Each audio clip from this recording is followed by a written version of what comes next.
Bismillahirrahmanirrahim. Assalamualaikum warahmatullahi wabarakatuh. Berita Al-Hijrah 4 Safar 1 September bersama saya Ardi Herman Marzi. Dan berikut tajuk utama untuk malam ini. Rosmah Mansor menangis, dipenjara 10 tahun, denda 970 juta ringgit. Juga berhibur tidak salah tapi ada batas.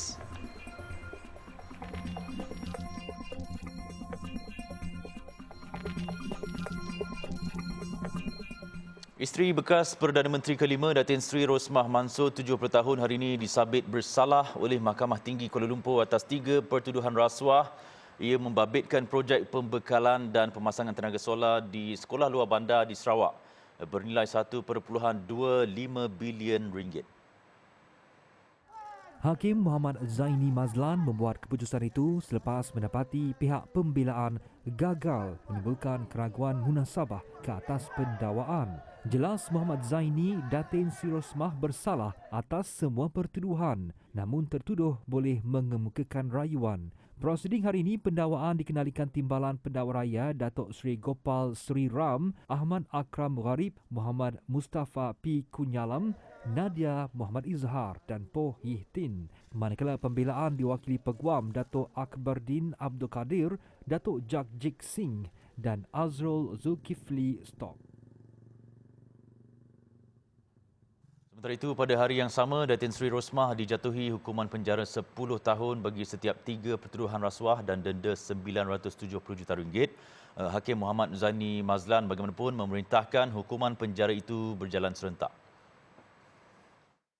Datin Seri Rosmah meninggalkan kompleks Mahkamah Kuala Lumpur sekitar jam 4.15 petang selepas mahkamah menjatuhkan hukuman terhadapnya. Hakim menjatuhkan hukuman itu selepas mendapati isteri bekas Perdana Menteri Datuk Seri Najib Tun Razak itu bersalah atas 3 tuduhan rasuah berhubung projek hybrid solar sekolah luar bandar di Sarawak bernilai 1.25 bilion ringgit. Jika Datin Seri Rosmah gagal membayar denda 970 juta ringgit itu, beliau berdepan hukuman penjara tambahan 30 tahun. Namun, Hakim Muhammad Zaini membenarkan permohonan Rosmah untuk menangguhkan pelaksanaan hukuman sehingga rayuan selesai. Ini adalah denda tertinggi pernah dikenakan terhadap mana-mana pesalah mengikut Akta Suruhanjaya Pencegahan Rasuah Malaysia SPRM.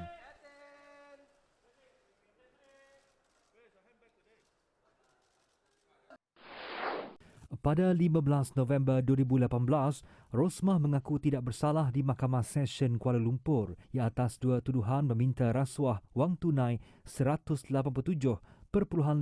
juta ringgit dan menerima 1.5 juta ringgit berhubung projek pembekalan dan pemasangan tenaga solar di sekolah luar bandar di Sarawak. Wang berkenaan sebagai upah membantu Jepak Holdings mendapatkan projek dikenali sebagai projek bersepadu sistem solar fotovoltaik PV hybrid dan penyelenggaraan serta operasi genset diesel bagi 369 sekolah luar bandar Sarawak bernilai 1.25 bilion ringgit secara rundingan terus daripada Kementerian Pendidikan. Rosmah didakwa melakukan perbuatan itu di Lygon Bistro G24 Ground Floor Sunway Putra Mall di Jalan Putra, Chowkit antara Mac hingga April 2016. Beliau didakwa mengikut Seksyen 16(A) Subsection A Akta SPRM 2009 dan boleh dihukum di bawah Seksyen 24(1) Akta sama yang memperuntukkan hukuman penjara maksimum 20 tahun dan denda tidak kurang 5 kali ganda jumlah atau nilai suapan atau RM10,000 mengikut mana lebih tinggi. Pada 10 April 2019, Datin Seri Rosmah sekali lagi dihadapkan ke Mahkamah Session atas tuduhan menerima suapan 5 juta ringgit daripada pengarah urusan Jepak Holdings Saidi Abang Samsudin menerusi bekas pembantu Datin Seri Rosmah Datuk Rizal Mansor kerana membantu Jepak Holdings mendapatkan projek sama di tempat yang sama di Jalan Langgak Duta. Kesemua kes itu diperintahkan untuk dibicarakan bersama di Mahkamah Tinggi Kuala Lumpur dan perbicaraan bermula pada 5 Februari 2020. Masing-masing mempunyai hak, namun Islam tidak melarang hiburan atau antisosial dan mempunyai batas tersendiri. Demikian teguran Menteri di Jabatan Perdana Menteri Datuk Seri Idris Hamad terhadap pihak yang mempertikai tindakan beberapa pihak lain yang turut membantah penganjuran konsert antarabangsa di Malaysia. Perlu kita kena ingat, Islam tidak anti hiburan, tidak anti sosial, tetapi ada had dia.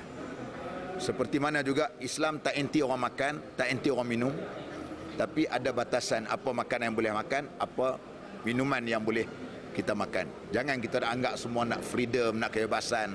Kalau itu tak perlu ada undang-undang lah. Kita tak perlu ada traffic light, ada merah, hijau, kuning. Dato' Idris berkata sebarang pertikaian perlu secara berhemah dan tidak dibuat mengikut sedap mulut. Beliau berkata demikian kepada media selepas menyampaikan bantuan banjir di Dewan Air Kuning, Cangkat Jering. Sejak negara mula memasuki fasa peralihan endemik, terdapat beberapa konsert utama diadakan membabitkan nama besar dari dalam dan luar negara, dengan yang terbaru adalah penyanyi bintang elektropop dunia Billie Eilish. Penganjuran konsert-konsert terbabit bagaimanapun mendapat tentangan daripada beberapa pihak. Di sebalik kemeriahan menyambut Hari Kebangsaan 2022 di Dataran Merdeka semalam, masih ada jiwa yang belum merdeka. Manakala tidak, keindahan pokok hiasan yang ditanam oleh Dewan Bandaraya Kuala Lumpur di BKL di sepanjang jalan tersebut musnah kerana dipijak pengunjung yang tidak bertanggungjawab. Wartawan Hanisa Hasanuddin yang meninjau kerusakan tanaman tersebut sehari selepas sambutan itu ada laporannya. Pokok hiasan di laluan berjalan kaki sekitar Dataran Merdeka dan Jalan Raja Laut yang dahulunya indah, kini hanya tinggal batangnya sahaja. Lebih teruk, terdapat kawasan yang hanya tinggal tanah sahaja, seolah-olah pokok-pokok hiasan di situ dicabut. Semasa tinjauan, kru berita Al Hijrah juga mendapati pagar juga turut sengit dirosakkan pengunjung semalam. Dalam perih itu, saya turut mendapatkan reaksi orang awam berhubung perkara tersebut. Ada di antara mereka yang marah bercampur kesal dengan sikap sesetengah rakyat Malaysia yang dilihat seperti belum merdeka. Perkataan marah sedih itu bercampur.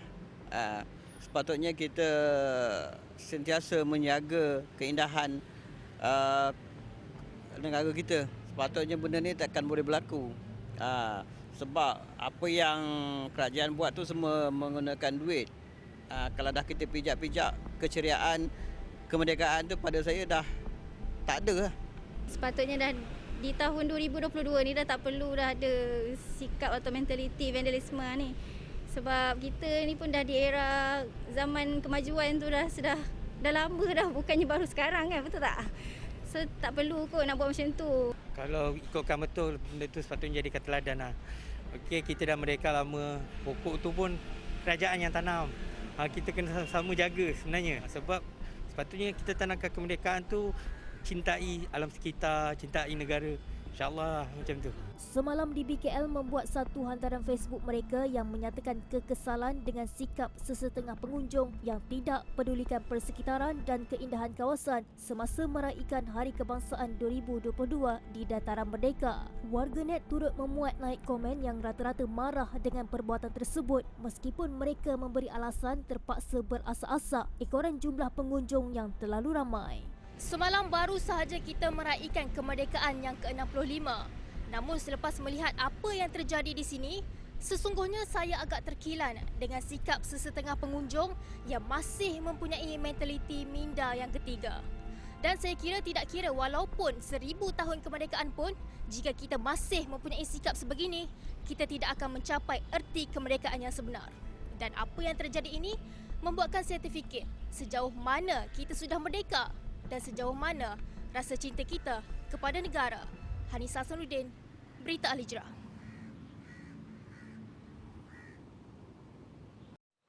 Baik, Perdana Menteri mengarahkan kerajaan Kedah mengambil tindakan segera berhubung kewujudan kolam takungan air projek Durian Musang King di Gunung Inas. Jelas Datuk Seri Ismail Sabri Yaakob, pihaknya dimaklumkan terdapat 3 kolam berkenaan yang membimbangkan penduduk di daerah Baling sekiranya pecah yang boleh mengakibatkan bencana.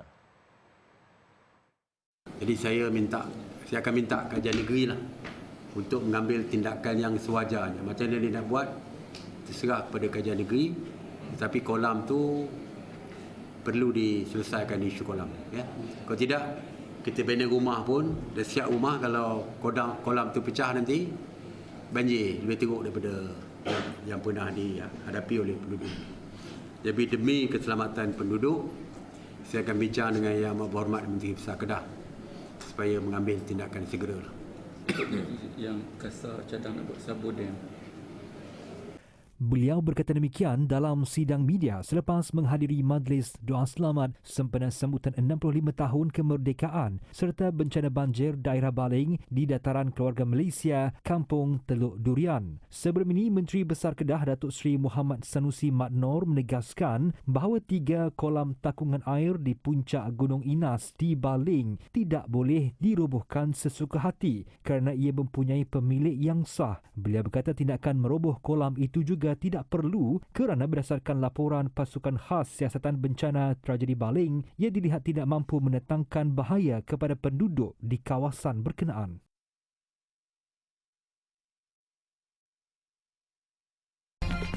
Selepas ini, segmen McDonald's Malaysia Prihatin bersama penyampai Adi Akmal.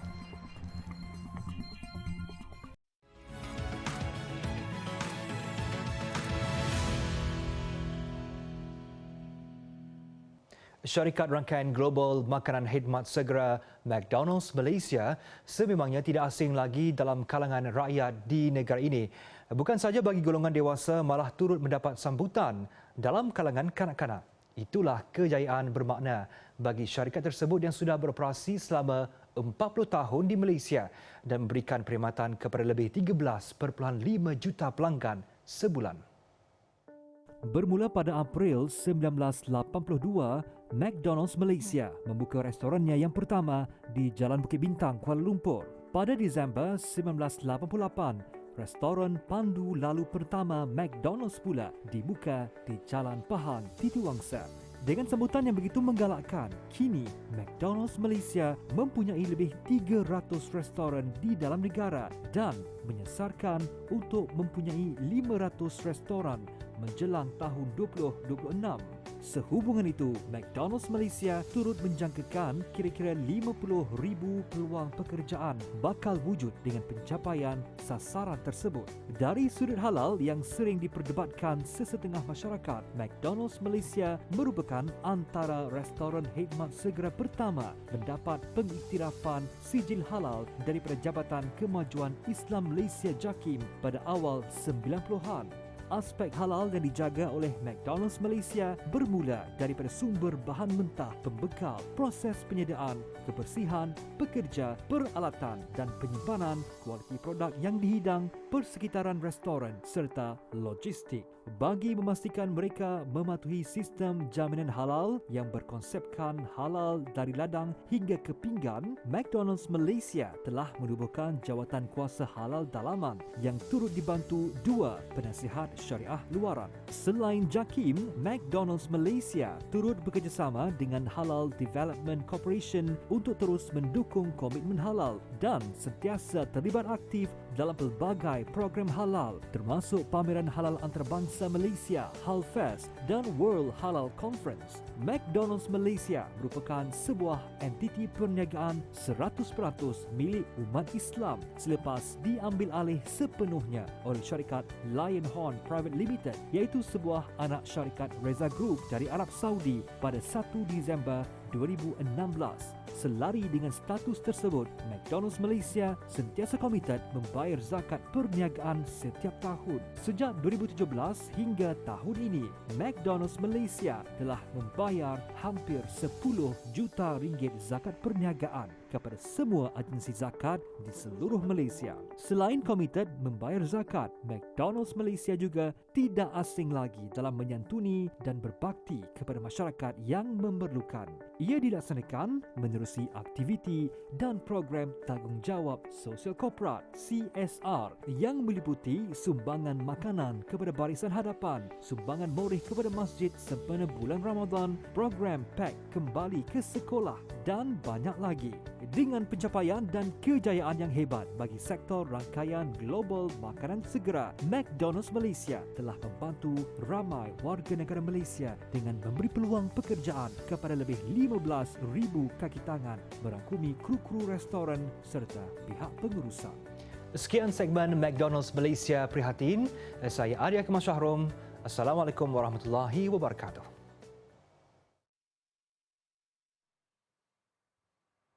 Baik, terima kasih Adi Akmal dengan segmen khas itu tadi. Kita ke laporan seterusnya. Pertubuhan Peduli Insan menggerakkan usaha bagi membantu mangsa banjir buruk di Pakistan.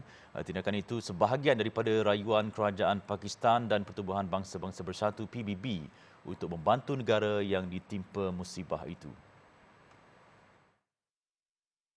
Bencana yang melanda Pakistan tahun ini merupakan banjir paling teruk berlaku di negara Asia Selatan selain yang berlaku pada 2010. Melihat kepada kemusnahan besar itu serta atas dasar solidariti dan ihsan, NGO Peduli Insan telah melancarkan tabung kecemasan Pakistan bagi membantu puluhan juta rakyat negara itu yang terhimpit kesusahan. Kita di Peduli Banjir sejak Jun itu sehingga kini telah mengorbankan lebih 1,100 nyawa. Menurut WHO, lebih 3 juta kanak-kanak Pakistan terdedah kepada bahaya penyakit yang dibawa air banjir. Rakyat Pakistan kini terpaksa hidup berdindingkan kemah menggunakan kotak, baju mereka, bahkan plastik. Sehubungan itu, Peduli Insan berharap usaha mengumpul dana ini dibantu rakyat Malaysia. Bagi yang ingin menyalurkan bantuan untuk Pertubuhan Peduli Insan Malaysia, boleh menyumbang di akaun CIMB Islamic Bank 800-993-3448. Layari laman web www.peduliinsan.org atau hotline 013-396-8840 atau 017-744-4595. Kementerian Dalam Negeri perkenal program Visa Premium PVIP Malaysia kepada pelabur global yang mahu menetap di negara ini. Menterinya Datuk Seri Hamzah Zainuddin berkata pelaksanaan PVIP pada 1 Oktober nanti diyakini akan meningkatkan pelaburan langsung asing ke Malaysia sekaligus mengukuhkan ekonomi negara. Program yang berkonsepkan residensi melalui pelaburan yang julung kali dilaksanakan KDN itu diyakini mampu menarik lebih banyak penyertaan daripada golongan hartawan dunia. Selain peningkatan FDI, langkah yang dapat menjana pendapatan negara itu turut dilihat mampu mewujudkan lebih banyak peluang pekerjaan kepada rakyat tempatan. Di samping permintaan terhadap mata wang ringgit Malaysia juga akan meningkat dan nilainya akan mengukuh berbanding mata wang negara asing. Bagi memastikan kejayaan program ini, kerajaan telah menetapkan syarat-syarat penyertaan yang kompetitif dan mampu dipenuhi oleh golongan sasaran. KDN menyasarkan untuk tahun pertama sekurang-kurangnya 1,000 peserta dalam tahun pertama. Dan dengan pengenalan segala apa yang saya maksudkan tadi, yang saya umumkan tadi, insya-Allah kalau dalam 1,000 peserta kerajaan akan peroleh hasil sebanyak 200 juta ringgit dan simpanan tetap sebanyak 1 bilion ringgit. Beliau berkata demikian pada sidang media program Visa Premium Malaysia di kementeriannya di Putrajaya siang tadi. Tambah Datuk Seri Hamzah bagi memastikan pelaksanaan PVIP berjalan lancar serta tidak mengugat aspek keselamatan dan kedaulatan negara. Pihaknya menetapkan penyertaan peserta dari negara yang mempunyai hubungan diplomatik dengan Malaysia sahaja. Jumlah siling penyertaan peserta termasuk tanggungan hanya 1% daripada jumlah keseluruhan rakyat Malaysia dan peserta program tidak layak memohon atau menukar taraf kepada warga negara Malaysia.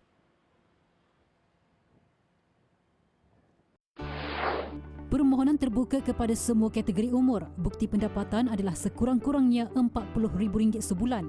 Pemilikan akaun simpanan tetap sekurang-kurangnya RM1 juta dan peserta dibenarkan membawa tanggungan seperti pasangan, anak-anak, ibu, bapa. Namun tanggungan adalah tertakluk kepada syarat imigresen yang berkuat kuasa. Fee PAS adalah RM2,000 setahun. Kelulusan PVIP Malaysia ini adalah untuk tempoh 20 tahun, namun PAS perlu diperbaharui setiap 5 tahun, menyediakan bon jaminan bagi pemohon dan bon persendirian bagi tanggungan tertakluk kepada kadar kelayakan mengikut kewarganegaraan serta memiliki perlindungan insurans kesihatan yang sah di Malaysia.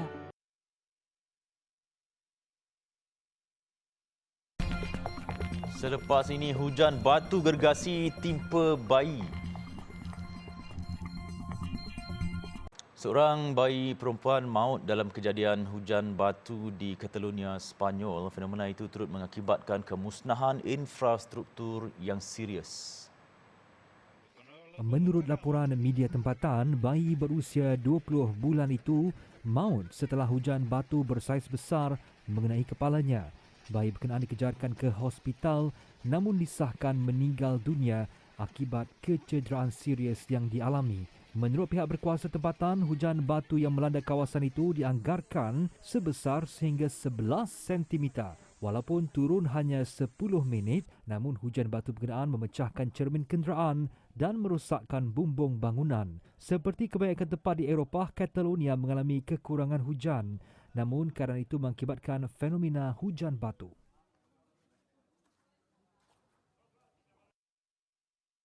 Rejim Zionis melancarkan serangan peluru berpandu yang menyasarkan beberapa lokasi strategik di Syria. Serangan mengakibatkan kemusnahan di lawangan terbang antarabangsa Aleppo dan kamp tentera berhampiran Damsyik. Media tempatan melaporkan peluru berpandu Israel yang mengenai lapangan terbang Aleppo itu datang dari arah seberang Mediterranean. Manakala peluru berpandu seterusnya dilancarkan sejam kemudian dari tasik Tiberias di utara Israel dan mengenai kamp tentera di Bandar Al-Kiswah 13 km di selatan Damsyik. Menurut tentera Syria, pertahanan udara negara itu berjaya memintas beberapa peluru berpandu yang dilepaskan dari Israel. Pemerhati hak asasi manusia Syria yang berpengkalan di United Kingdom memaklumkan serangan berhampiran lapangan terbang Aleppo itu mensasarkan depo senjata yang dikatakan menyimpan bekalan peluru berpandu untuk dihantar ke Iran. Amerika Syarikat mengumumkan bantuan kemanusiaan bernilai $30 juta Amerika bagi membantu Pakistan yang terjejas teruk akibat banjir. Bantuan tersebut disampaikan melalui agensi pembangunan antarabangsa ketika negara-negara lain turut menjanjikan bantuan untuk disalurkan kepada jutaan mangsa banjir di Pakistan. Menurut kenyataan Kedutaan AS di Islamabad, bantuan tersebut merangkumi makanan, air bersih, sanitasi, keuangan dan tempat pelindungan.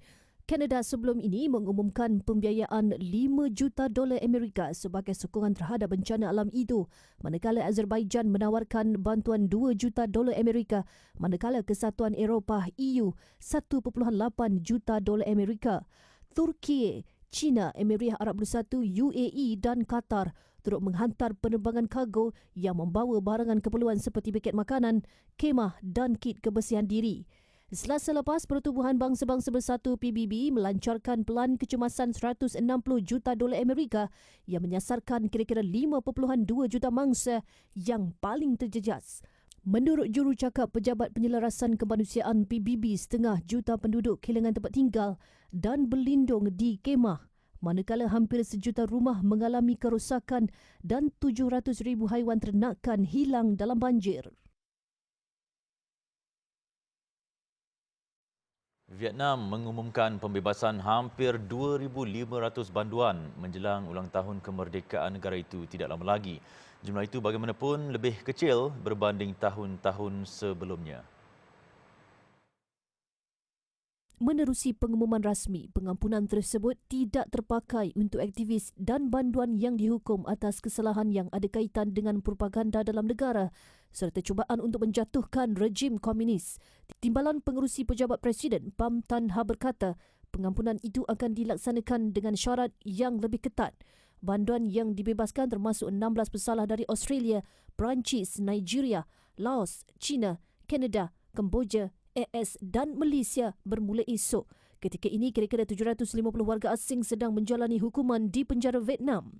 Untuk rekod, lebih 18,000 banduan telah dibebaskan pada 2015, manakala tahun lepas hanya 3,000 banduan diberi pengampunan. Baik, sekian berita Al-Hijrah. Ikuti kami di platform media sosial seperti Facebook, Instagram, Twitter, YouTube dan TikTok. Dan layari alhijrahnews.com untuk lagi berita-berita pilihan dan eksklusif.